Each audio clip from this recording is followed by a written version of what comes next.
Hi everyone, I'm Kaitlin Madel and I'm sitting here with Dave Frenz. Hello. He's the owner of Alley Cat Yoga in Tomah, and I decided to interview him this week because I think Dave's a great leader in our community. He does a lot of outreach with the community, so we're sitting down today and I just have a couple of questions for you, Dave. Go right ahead. All right, so my first question is, what made you decide to start Alley Cat Yoga, and how does your leadership style influence your business? To start it, I made this big career change in my late 50s.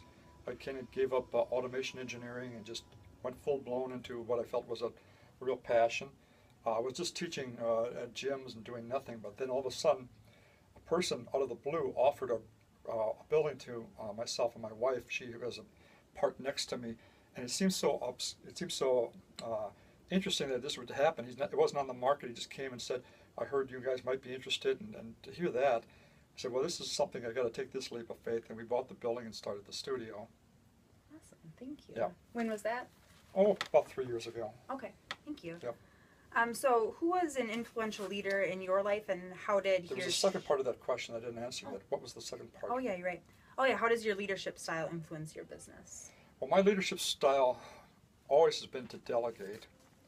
It's a little more complicated here because here I don't have employees, I have independent contractors. So really what I'm trying to do here is more institute a team atmosphere, a place that people want to be a part of from the instructor's viewpoint, and kind of build that camaraderie. And the thing I really did is try to pick people who are passionate about whatever they do. Yeah. Start with that. Thank you. Mm-hmm. So who was an influential leader in your life, and how did their leadership rub off on you? So I'll take one previously because I spent 30 years doing automation and 3 years doing yoga studio owner. So in automation, there was a guy who subcontracted me to work for him. His name was Tom Streckert in Abbotsford, Wisconsin. He built small machines that dealt with wood, well, not small, large. And we had like this budding of wills, and I was like 28 at the time, and he was probably in his 40s, more experienced. And he kind of set me straight. And he told me that basically, one of the big problems that people have is what can we add on to fix it? What can we layer on? If there's a problem at work, let's make a checklist. If there's something, what he said, no, don't do it that way. Ask yourself, what can you simplify to fix the problem? So many of us want to add extra layers to all these different issues. And the other thing is he told me to take my time and really see things happening, not just jump to conclusions. So that was really even more important. Yeah. But then going into yoga, when I started yoga many years ago, my teacher here in Tomah, small town, left to become a convenience store clerk at the urging of her boyfriend. And at that point, I had nobody. And I found this guy on cable. His name was Kurt Johnson. And he was such an interesting person, dynamic, but he made his class available to everybody, all levels. But it was more the messages from the inside. And I just loved the guy. And many, many years later, when I decided to teach, I first looked around the state, didn't find a person, and remembered that his TV show and how I used to follow him. Went down to Dallas, and he is a big influence on my life from here on out. Yeah. You still reference him in all the time. I mean, that's today. his why training. Yeah. And I give him credit, and he's on YouTube too. He's got some brilliant classes, and again, he's still teaching. He owns another company too. He's diversified as well. Awesome, thank you. Mm-hmm.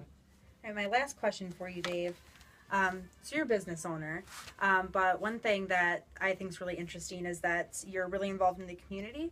So you offer free classes here, and you also encourage members of this studio to attend different community events in exchange for free classes. So what compels you to encourage that community involvement in your studio? It is an organic feeling that, when you build a business in a small town, you need the community needs you. It's just a given.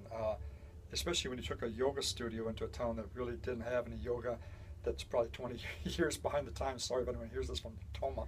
But, basically the trends get here about the time they've worn out everywhere else. Yeah. And I knew that this is going to have to be a together type atmosphere, but it's fun. It doesn't hurt. I'm here to grow the business, and you do the right thing and the business will follow, the money will follow. So it's never been about the money to start with. You still have to pay the bills, but I figured you do the right thing early and everything else sort of falls into place. And the right thing is, supporting the schools and the other charities and the other events in town and making people aware that this is, we're one place to go, but I even help if a person comes in here that isn't the right fit for my studio, I'll recommend them to go somewhere else because I don't want to see them not have that experience. But at the same time, I'm not about getting me, give me everybody. No, I want to find the right spot for everybody. Yeah. And we work together with other gyms in town too, and I've partnered with other gyms in the past. Just kind of we all want to succeed. Yeah. Yeah. Well, thank you very much. You're welcome. I appreciate the time. You're most welcome. Thanks, everybody.